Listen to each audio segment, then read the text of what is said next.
Today we're going to build a very simple, sort of modern side table with tapered legs that could be adjusted to any size you like, whether you want a coffee table or a side table like this. Stay tuned to see how we do it.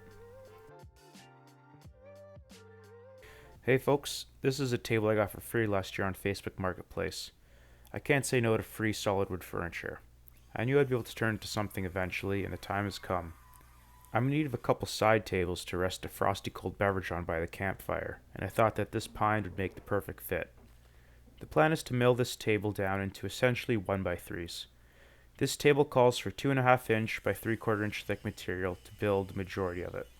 If you don't feel like spending hours of your life hunting for old furniture and then breaking it down and milling it into usable pieces, you could just go spend $20 at Home Depot. At the end of the video, I have a cut list and some important dimensions if you want to make one of these tables for yourself. It's a simple project and a simple design that I've made a few times before in different sizes. Here I'm just making a couple small 17 inch by 17 inch side tables, but I've used the same design to make a 36 inch by 36 inch outdoor coffee table, and it held up great for years. At this point, I've squared up all the lumber, and now I'm just resawing it down the middle to get 3/4 inch thick pieces. I'll pass them all through the planer to bring it to a consistent thickness, and then we can begin working on layout and joinery. The goal of the project is to have a square top. Due to inconsistencies in either the thickness of my material or the 1/2 inch spacers I'm going to use, I'm going to lay out my entire slat and apron layout so that I can see what the final thickness is going to be. My plans call for a nominal length and width of 17 inches. But as you'll see here, once I lay out the actual pieces, I end up with a width of 16 3/4 of an inch. This isn't a huge deal, but if you do want a perfectly square top, you are going to have to take this into account and plan accordingly. Now that I know the actual length and width of my tabletop, I can use that information to determine how long I need to cut these slats and aprons to. Anytime I can avoid doing math and use my actual pieces to determine my measurements, I do. I clamp my two aprons together, and then I line up 16 3/4 inch with one side of my aprons. Then I look at the other side of the apron and I see the measurement is at 15 1/4.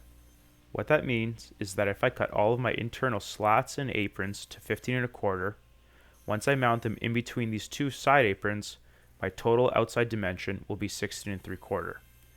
It's a great little tip that comes in handy all the time, in particular when doing cabinetry work. It's super handy when you're making drawers, and that width needs to be exact if you want it to fit within the slides properly. Once all of our internal slats and aprons are cut to final dimension, and we've cut the external aprons to their final dimension, we mock it up to make sure everything fits properly. Since everything looks good, this is a great time to do some sanding, since it's going to be a lot harder to get to these parts later. Here I'm adding reference lines roughly in the center of each of my slats and side aprons. We'll use those on the Jessam dowel jig in order to drill 2 dowels in each piece. I've also added a bit of an auxiliary fence to my doweling jig to help align these parts as I'm doing it and speed things up. I'll make a video in the future of a more polished and finalized version of this that I think you can build that's going to make your life easier. We'll take each of our slats, toss in the dowel jig, make sure that the center line marks with the center line on the jig, and then drill 2 3/8 inch dowels on each one. This will be plenty of strength to hold each slat in place and make a nice solid connection for our tabletop. Pocket holes are a great alternative to dowels in this application. They're plenty strong. Or you could even face screw and plug the holes if you prefer. Now that all that's drilled, we're going to mock our tabletop back up, clamp it together, and flip it over. From here, we'll transfer our reference lines from the slats and the side aprons onto the long aprons. That will give us a reference so that we can drill our dowel holes and complete our joinery. It's also very important that you number each of your slats and corresponding location on the long aprons. You want to make sure everything goes back in the same order that we take it apart. Don't forget to transfer the markings on the side of your short aprons to your long aprons for that connection as well. Once we take it apart, we'll take our long aprons and we'll extend the lines. Now, on my dowel jig, I have added another centerline reference at the top. Again, it's something I'll show you how to do in a future video. That's going to make lining up with our reference lines quick and easy. Once clamped, we'll go through and drill all of our dowel holes into the long aprons for our connections to our slats and our side aprons. While I use this doweling jig and smash through all these holes, I'm going to ask you to smash that subscribe button if you're enjoying what you see. With all the holes drilled for our tabletop slats, don't forget to drill the two holes for your apron to apron connection. It really blows my mind every time I use this doweling jig how easy it is to make flush, tight, and quick connections. As well, before drilling all these holes into your aprons, make sure you've reset the depth of your doweling jig drill bit so that you don't drill right through the other side. I would suggest doing a dry fit before moving on to the glue up. I did that off camera and everything went together well. During the actual glue up, I prefer to glue one end of each dowel into one of the boards. This really seems to make the glue up go just a little bit more smoothly. Due to the small size of the table and the number of dowels I put into it, I'm not going crazy with the amount of glue I'm putting on the joints. I'm making sure I fill all the holes, but I'm not putting an excessive amount on the end grain to side grain connection. It's not that I don't believe that glue there would do anything, I just don't think it's that necessary in this application. Trying to minimize squeeze out is a little more important to me here than trying to get even more strength out of this table. I have absolutely no worry that the dowels are not going to be strong enough to keep this table together without the addition of a little more glue. Once we have our top clamped up and drying away, it's time to work on the legs. Since I'm using the old square table legs, I'm milling these down into 2.5 inch by 2.5 inch squares. I'm not sure what you have available in your local lumber yard, but you can either get a 4x4 post and cut it down, or you can glue up smaller pieces of wood in order to get the bulk that you need.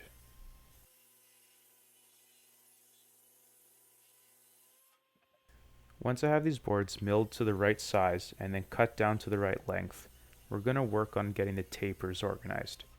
I'm a bit of a dummy and I need to draw it out. The dimensions I use for the taper are at the end of the video along with the cut list. Since we're going to be using a sled to have consistent results, you only need to draw it out on one leg and then we'll be able to set up our sled to get the exact same results on each leg. I don't have a dedicated tapering sled, so I use a technique that I learned from the 4Eyes channel. You rip a piece of plywood to an arbitrary dimension of your table saw and then leave the fence set at that dimension. Now, take the piece you want to taper and hang it over the edge of the plywood. Install fences behind and beside it so that every time you put the piece of stock for your leg onto the sled, it's going to register in the exact same spot. If you have a couple toggle clamps kicking around, use them. If not, you can add a spacer the same thickness as your leg stock and then use another piece of wood to bridge the gap and clamp down your board. The goal is to be able to run your leg through the table saw without getting your hand too close to the blade. Now in order to make this cut, the saw blade is going to have to be pretty high, so be careful. I also don't suggest pulling the sled backwards through the saw blade until the saw blade has come to a stop. Like many things in woodworking, it's not critical that our cut is exactly on the line that we had measured out early. What is critical is that each of our legs are going to be exactly the same. So by using the sled, you'll have consistency. Once you've cut one taper on one side of each of the legs, you can take that leg, rotate it 90 degrees, and put it back in the exact same sled. I also used a cut-off piece of wedge as a spacer underneath the clamping mechanism to make sure that it's held down well.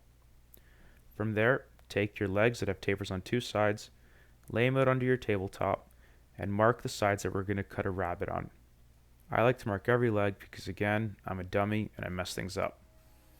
I'm using a dado stack, my miter gauge, a sacrificial fence, and a stop clamp to that fence in order to have consistency with all my legs. If you don't have a dado stack, you can easily use a single blade and just do many more passes. I also suggest cutting a test piece prior to putting your workpiece on there to make sure you sneak up to the right height on that dado stack. Once everything's set up properly, you're going to be able to batch out your legs and they'll fit nice and flush against your aprons. At this point, we're on the home stretch. I'm using a 1/2 inch Forstner bit to drill a counterbore and then using a regular drill bit to drill all the way through each leg. Make sure you offset these so that your two screws don't intersect in the middle of the board. From here, I'm actually putting in a couple screws that I plan to use just to make sure they don't stick out too far. It would be horrible if they would blow out through the side of your apron at this stage of the game. Before installing, I'll give the legs a sand, chamfer the bottom of the feet so that they don't splinter, and ease any hard edges with some hand sanding. Now it's time to install the legs. It's as easy as clamping it in place and putting in 2 screws. For some reason I didn't apply any glue, but feel free to add some to that joint to add a little more strength and stability. With final assembly complete, sand your project to bring everything flush, and then break any hard corners with some sandpaper or a round over bit if you so desire. Add your finish, and you're all done. Here's the completed side table. Came out pretty nicely. I've made this design in the past a few times, actually on a much larger coffee table for our patio, and it held up great. The one or a couple things I would change if I were to build this again would be, first of all, I'd probably start these tapers a little higher up. I left about 2.5 inches here, and I think it would look better if it just came maybe closer to the top and down, not too sure. The other thing I would change is how I lay out these slats. So when you look from the top, you can see the top of the foot, or the top of the leg. Not a big deal, but if I were to make it again, I think I would eliminate this gap here. I'd butt this board tight up to here. I'd probably take 3/4 of an inch off of here, so that way this board plus the apron together equal the 2.5 inches that all these are. And then that way that would cover that, and all of our board would still be 2.5 inches and look even. Alright, that's it. As promised, here's the cut list. This first image is how I built it in the video, and the second image is the suggested revisions I would make if I were to build this table again.